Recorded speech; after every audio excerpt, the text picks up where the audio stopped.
Connected here.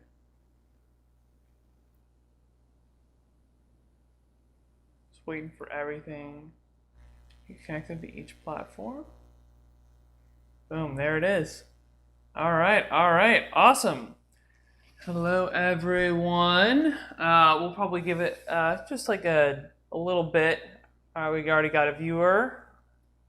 We're getting a couple more in just a second here. Go ahead and say hello. Got a couple of viewers. Fantastic. Glad to have you all on today. Today we do have a special guest, Zach.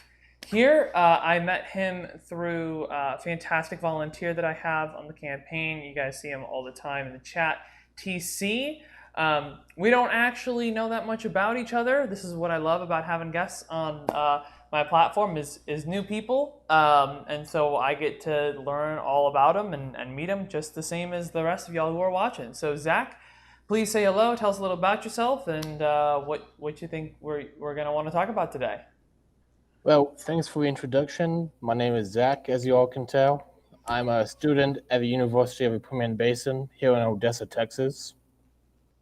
I'm actually a major in history, so if anybody wants to talk history with me, I'm all happy to.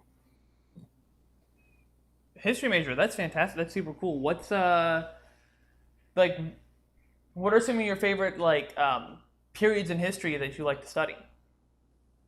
I like World War history mainly, Okay. but I also like progressive era, Gilded Age, things like that. All right. So little varied. Interesting. Cool. Well, Zach, you had said to me that today you wanted to talk about police reform. That's what's been on your mind recently, right? Yes, it has. I'm actually taking summer classes right now, and we were talking about that last week. And I came up with some ideas that I think you would like to hear. Sure. I'd Well, love to hear anyway, them. Yeah. Tell us. so I know recently Colorado ended qualified immunity, right? I believe so. Colorado ended qualified immunity. That sounds right. Yeah, I know. Someone did. It was. Yeah, I believe. Yeah, I believe Colorado did. Well, that's one thing I want to see happen. But another thing I want to see happen is a possibility of a federal database.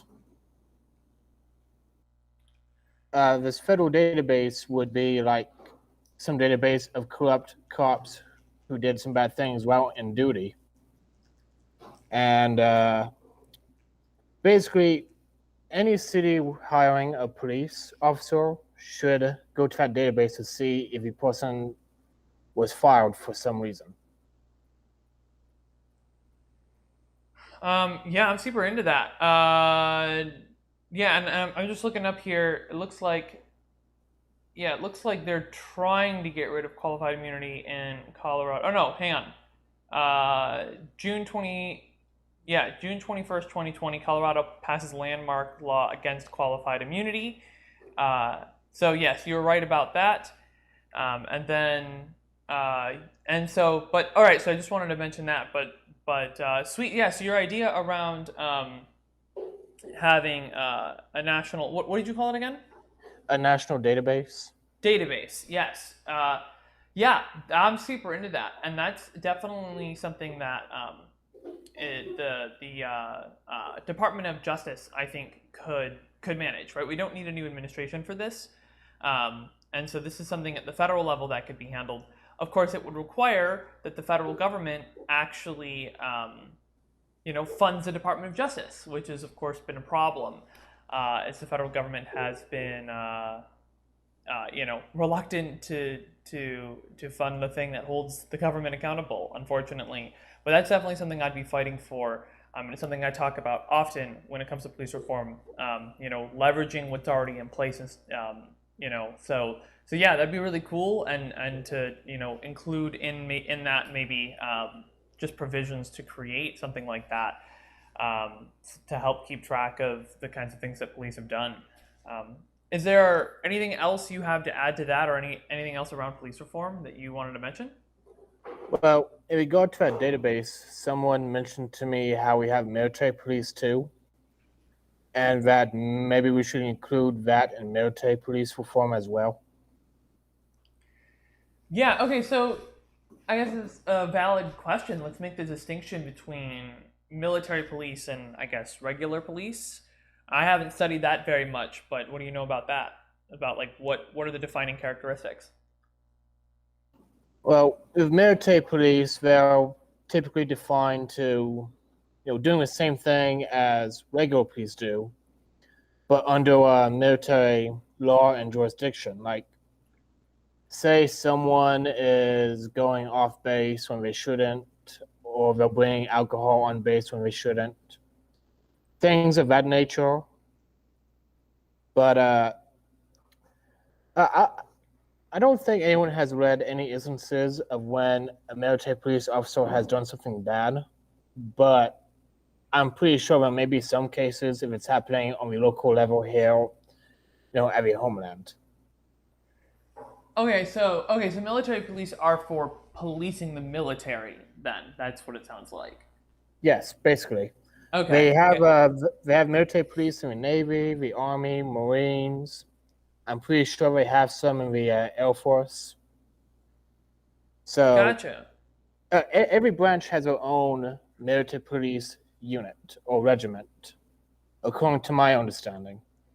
Okay, gotcha. And so your fear is that perhaps that could be affecting civilian life in a way that we haven't really seen yet, or just not aware of.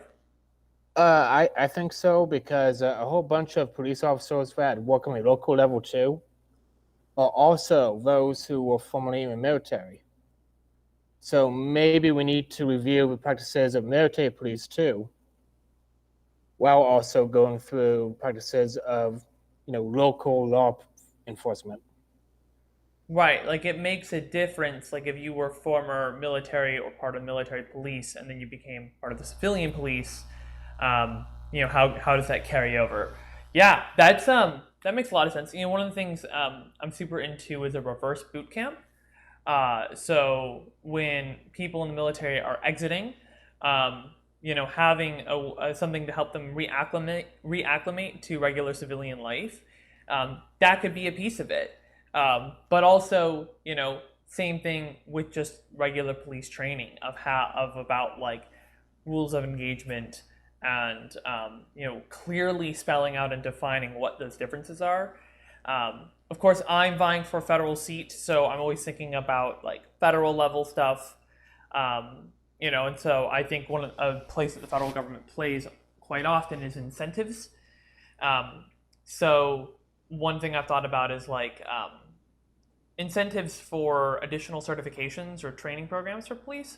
So, for example, de-escalation training, anti-discrimination training. I guess we could have a sort of some kind of certification program for something related to that civilian versus military or whatever it is. But having a thing where if police go through those additional certification programs, then the federal government will just tack on an extra $200 onto their check, onto every check, or something along those lines, to provide a financial incentive for police, for individual police to actually go through these additional programs. So that could probably, what you're talking about could probably be folded into something like that. Well, as much as I like incentives, on some things I do think it should be mandatory, like maybe expansion of the military, not military, but a police academy. Because I know in some places the police academy is only 6 months. How do you expect someone to learn a job like that in 6 months? And also, they're law enforcement, so maybe they should take some classes in law so that way they can know what laws they're enforcing, or have professional development days more frequently. Yeah, increasing federal requirements for becoming a law enforcement officer. Um, yeah, I'm into that. I mean, providing perhaps federal subsidies for those kinds of training programs, so that way, localities aren't caught off guard, because there are rural communities that don't have a lot of extra money to spend, and so I think that's a place that the federal government could play, of supporting those extra kind of training programs, and putting money towards the parts of the police that do work, right? That's what this whole thing Right. is about, is like, we don't want to spend money on the things that cause problems. And it's interesting to you because you said, doing, how can you learn how to do a job like that in 6 months? And that comes down to like this root issue of like, we're asking too much of police generally, in most communities, which is again where the federal government can come in and provide support for public education, public housing, public health, economic support, in a variety of ways, infrastructure, all these things that actually reduce crime, as well as, I think it'd be great to have a program for, like social services, or like starting up emergency social service programs in jurisdictions, that could potentially have expensive startup costs, or upfront costs. And I think that the federal government, again, could play a role in helping to cover some of that for localities. But the thing that you were talking about, with learning law, so that could be part of the requirements, and so making that mandatory, I think that would make sense, and understanding the role that police play, in executing the law, as well as just a review of the laws that we have. We have a lot of unjust laws on the books that need to be removed, and I think looking at what laws are abused, how they are abused, could inform how they need to be changed or removed, as well as like, I think this approach of like, the vast majority of laws that are passed, do not have sunset clauses.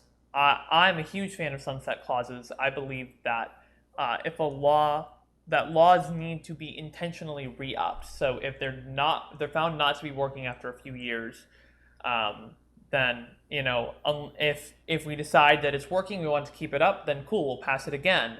But if not, it will just automatically disappear on its own. I think that that's also a really powerful thing, because that's how we get stuck with like these blue laws, and or whatever the hell they're called. That's how we get stuck with unjust laws that don't make sense in the modern age. Well, you mentioned sunset clauses, right? Yeah.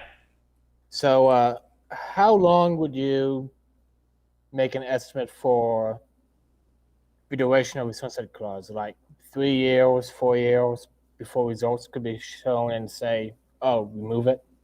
I mean, that's going to depend on the legislation itself. That's a good question, though. It's like, it's good to have guidelines or defaults. I mean, also depends like at what level it's happening. I think at the level of the federal government, it is reasonable to have longer periods of time, because that kind of legislation tends to take a lot more work to get it through. It goes through a lot more consideration. They're very large bodies, big committees that consider. Not that I think Congress makes great decisions all the time, but I think 10-year sunset clauses do make sense at the federal level, especially because implementation tends to take time for big stuff.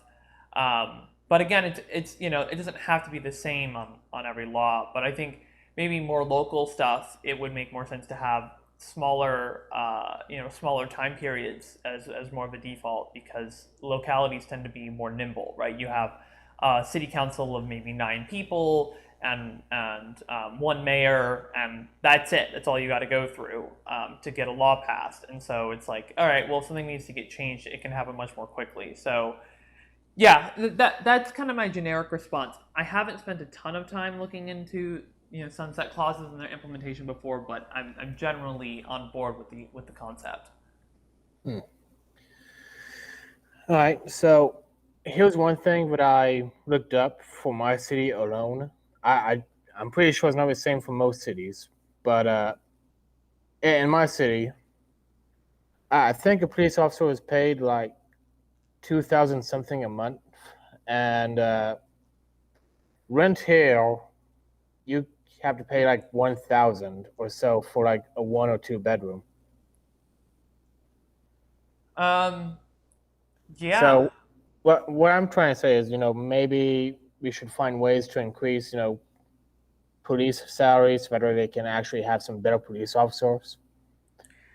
Yeah, and and this actually gets into the issue of community policing as well, because I mean, this affects police. It also affects teachers. It also affects medical professionals, who are they work in a community, but they can't afford to live in the community in which they work. So I mean, this is a problem plaguing a variety of public services.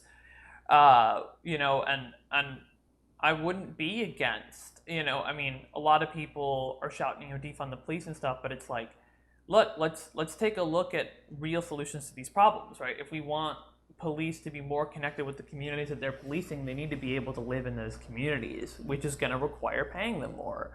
And it's like, I get that a lot of people don't want to spend more money on the police, but it's like, I think that, but like, when you look at the cost of police, like the labor costs are pretty low. Like equipment costs are huge, right? You can look at. You can look at.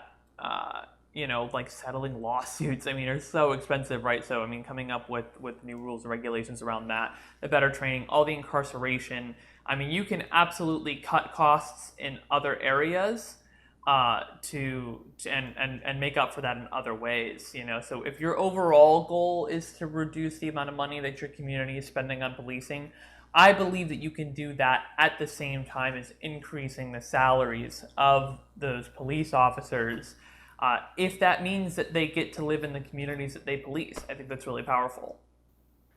So I think the final one, which is probably going to be one of the biggest ones, next to the federal database, is the fact that, internal investigations. Can we really trust a police department to investigate themselves? I don't think so. So I think we need to have like a private investigators or the FBI actually investigating departments who have had bad conduct. Yeah. So yeah, Department of Internal Affairs. That concept's ridiculous. This is something I talk about all the time with government accountability. Is that the entity being held accountable the entity holding, how do I word it? Accountability or transparency is relevant without accountability and vice versa. Blah blah blah blah blah. The If the government is being held accountable, so if the police are being held accountable, the entity holding them accountable needs to be from outside of that entity. So accountability should not be happening from within police departments. It needs to come from outside of police departments. You mentioned FBI. I think that that's really a place for the Department of Justice. Like I was saying earlier, they're already supposed to hold police departments accountable. They just don't have the resources that they need. But also at the community level, I think it makes sense to remove internal affairs and have an outside entity holding the police accountable. And there are a variety of approaches to do that, but the most important factor is that accountability is not coming from within the entity that's being held accountable. Well, the reason why I mentioned the FBI specifically is because, they are the federal bureau, and the Department of Justice is already having a hard time by itself.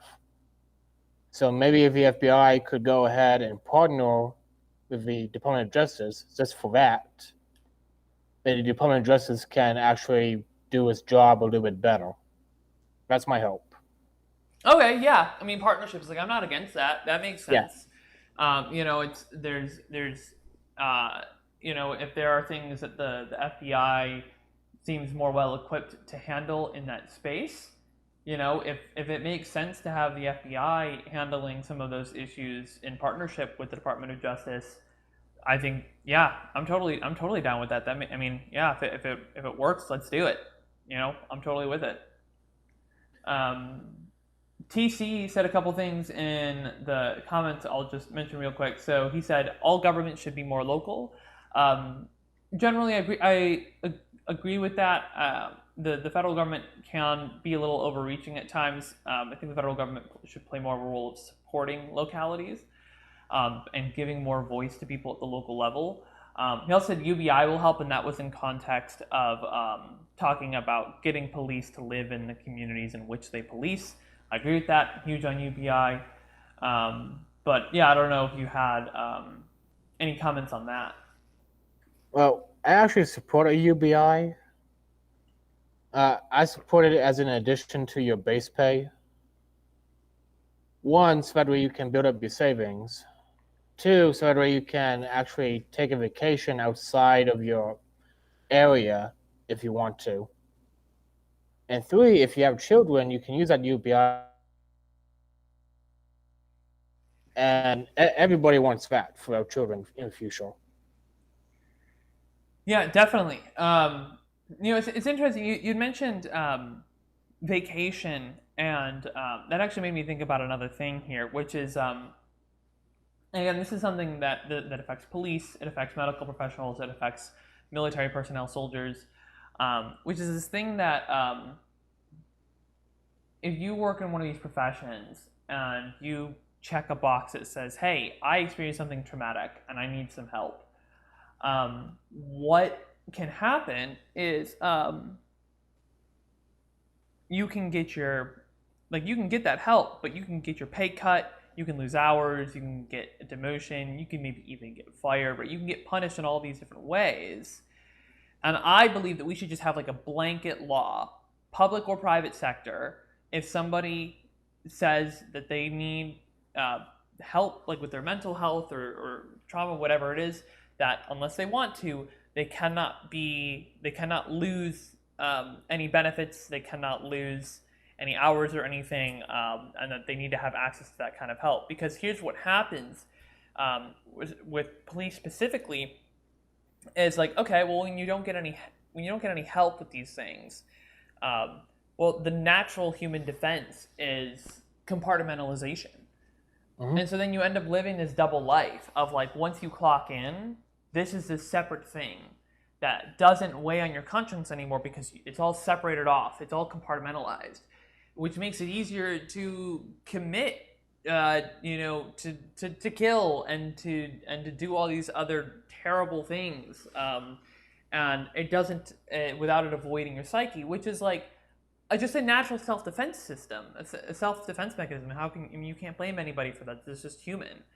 And so, but if you can help people to deal, if you can help police to deal with these issues, perhaps that will hopefully help and allow police to be more empathetic toward the people they're policing, which is what we need. I want to live in a nicer world. So I like what you mentioned that. I think, mental health, if you don't see someone to get it checked out, then you're not going to work properly if you're working.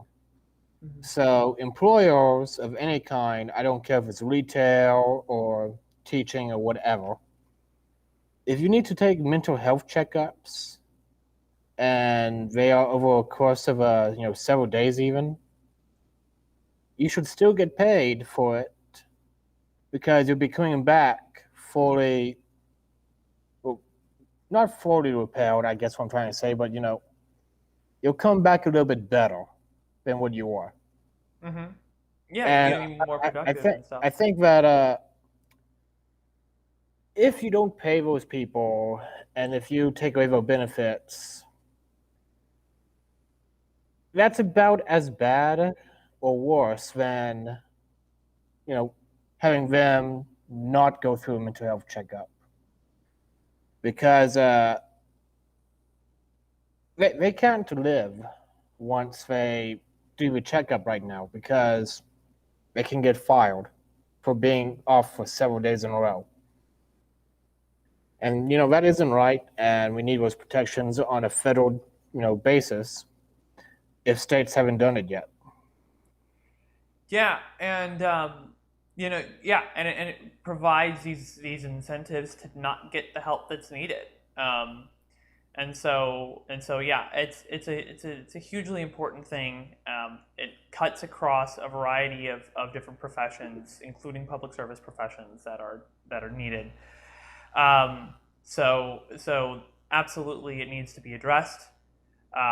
So I'm totally with you there. And yeah, and providing that support. And that's, this is another thing too of like the federal, as we continue to talk more and more about mental health, the federal government is going to have to provide incentives for more people to get into that profession. I think it's ridiculous that we charge people, that we make people pay to get educated. That just seems so backwards to me. But paying for people's education, as well as like specifically these programs, providing the right kinds of incentives to get people into that field are going to be really important and really necessary. Because if we want to address mental health crises and social services and these sorts of things, we want to get people trained in these areas. Well, we actually need people to work in those areas too. So I'm gonna tell you this. Mental health, education, it costs money to get into the industry, and what sucks is that once you're in the industry, how many facilities are there in your area? That's one of the biggest issues. I know for me, we don't have that many facilities, and we actually have substance abuse facilities. I could tell you that, but as far as mental health facilities go, and just mental health alone, I think we'd actually have to take a whole lot of people outside of Odessa and Midland to go to somewhere else for that. And I think we need to have more facilities so that way, one, you can get employment. Two, people can actually have more access to facilities. And also three, mental health is healthcare. Honestly, healthcare should be free, in my opinion. Yeah, healthcare is and so now we're getting into this interconnected web of like everything affects everything else. So yes, building more healthcare facilities or opening more healthcare facilities might be a better way to put it. Is of course necessary. Improving public transportation, both rural and urban. So that way people can get to where they need to go. Sorry, what was there was another thing. You said, oh yeah, and then healthcare, of course, is like demand for healthcare is not affected by like marketing or quality of product. It's a base necessity, and it has become a market failure. And healthcare absolutely should be free we should have universal quality healthcare for a long list of reasons. Of course, all the humanitarian reasons, but also economic reasons. Prevention is more efficient and far less expensive than emergency rooms. You eliminate bureaucracy, overhead, administration. There are a variety of approaches to get there. In my opinion, we're just at this point where it's just like move fast, break things. We can no longer afford to continue operating the way that we do, and we just got to start moving forward. We're gonna make mistakes along the way, but we can't stay stuck where we are. So, I'm pretty sure someone's going to get upset with me when I say this, but if we were to have mental health successfully approached, I think it could reduce the amount of crime, and maybe it could reduce the amount of malpractice by police. Absolutely, yeah. Yeah. Again, it's everything's connected. So yeah, addressing mental health is a huge.